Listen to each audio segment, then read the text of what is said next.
Hello, everyone, and welcome to a short safety and compliance impact video by Reliance Partners on ways to improve in 2026, regardless of the economy or freight trends. I'm your host, Thom Albrecht, and I am the Chief Revenue Officer at Reliance Partners, and I'm joined by Mark Barlar and Daniel Vega of the Reliance Safety Impact Team, or SIT for short. Both are former roadside commercial truck inspectors with over 30 years of doing inspections between the two of them. Guys, welcome to today's impact message. Happy to be here, Thom. Thanks for having us, Thom. Well, Daniel's going to pull up the slides here. And as he does, I was really struck by this quote by Jim Rohn. That's Rohn, not Jim Rome, the sportscaster. There's nothing you can do about the past, but you can do a great deal about your future. And I think that needs to be the focal point for trucking as we go to the next slide.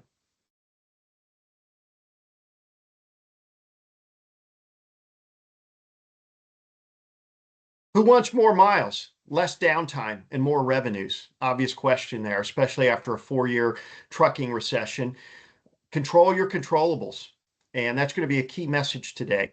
And if the recovery is indeed starting, it's imperative that motor carriers do not lose a chance to monetize the moment, because you never know how long a recovery is going to last. We've seen certainly that this downturn lasted about twice the length of the last recovery. Fix those straightforward issues. And if the recovery stalls again, we believe you can still gain some revenue. So let's start with the driver.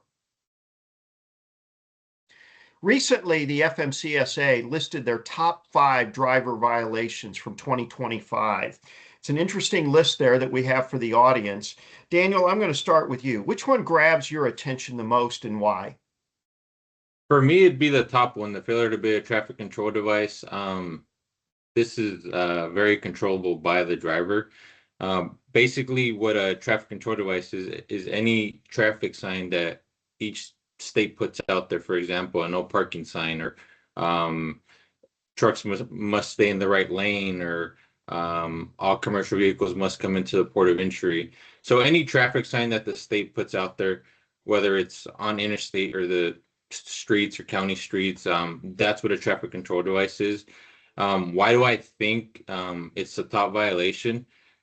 Basically, because the 2 violations that stand out to me when I was a roadside inspector, it's either you're failing to come into the port of entry when it's open, or the commercial vehicle is not operating in the right lane.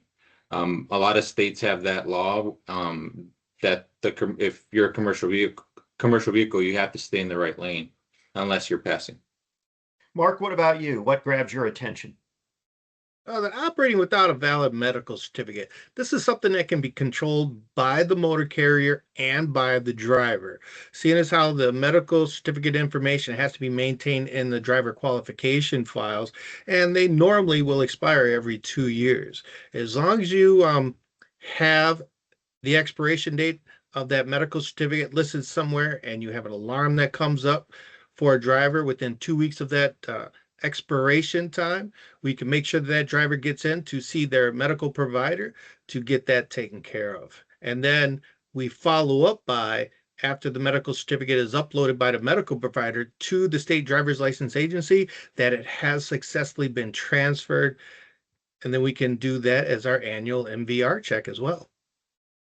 Control your controllables. Speeding's right in there as well. I mean, that's a choice to speed. Obviously, every now and then when you're trying to pass a vehicle, or a deer runs in front of you or something like that, there may be a reason to briefly speed, but for the most part, it's an example of control your controllables. What about the hours of service violations? Quick insights for the listening audience. Mark? So anything that's not listed in your record of duty status that accurately reflects what the driver was doing can be written up as a false log.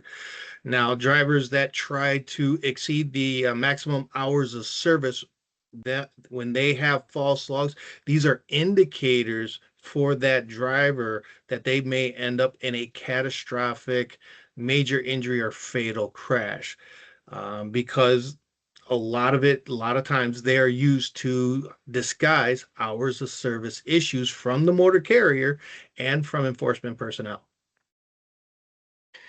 Daniel, what do you like working with small motor carriers about, whether that's 1 to 5 trucks, 5 to 10, up to 20, whatever it is? What do you like about working with the small motor carrier community? I think a thing that stands out is just helping them learn regulations and anything with safety and compliance. Generally, companies who have 1 to 5 or 1 to 10 don't have a full-time safety manager. So I think that's where we play a big role with some of these carriers, is helping them out and understand the regulations. And Mark, I know a big value added service that you do is data queues. That's probably one of the most impactful things for small motor carriers as Daniel pulls up the next page with your contact information. Can you just briefly talk about the uh, importance of data queues? So a data queue is just asking uh, FMCSA or the state to relook at their inspection report that they issue in case they have a violation that should not have been put on the inspection report for whatever reason.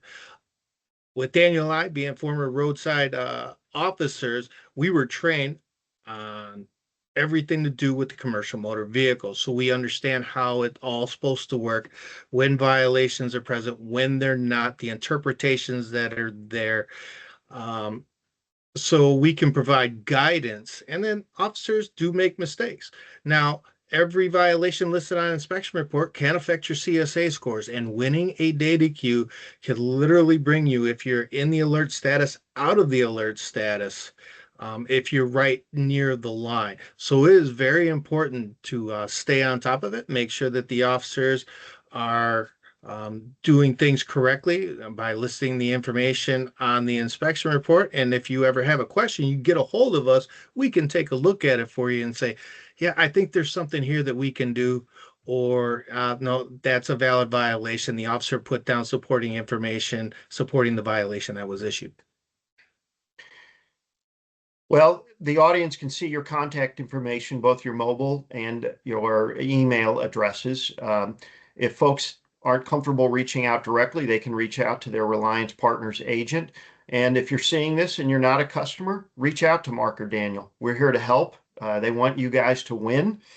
And for a deeper dive under the hood in general, and it doesn't just have to be driver issues, it could be vehicle maintenance, other understanding of regulations, or you're struggling with various compliance issues, reach out to the Reliance Partner Safety Impact Team. We do have a couple of other ways that we try to help motor carriers on an ongoing basis. So for example, we've been having a monthly safety impact series, and the schedule is listed. We're nearing the end of that. Our next one is on March 19th on driver fitness at 3 p.m. Eastern. You can sign up on LinkedIn or all the socials or through your agent. If you missed one of the previous episodes and you want to learn more about one of the prior topics, the Trucking Matters podcast is available. And then we have a fantastic conference on July 23rd in Nashville. Incredible content throughout the day. The 22nd is really about check-in, networking, getting to know folks, and all of the content is on the 23rd. So lots of ways that we're trying to help the motor carriers. We are here to serve, we're here to help, and with that, we want to thank you for listening.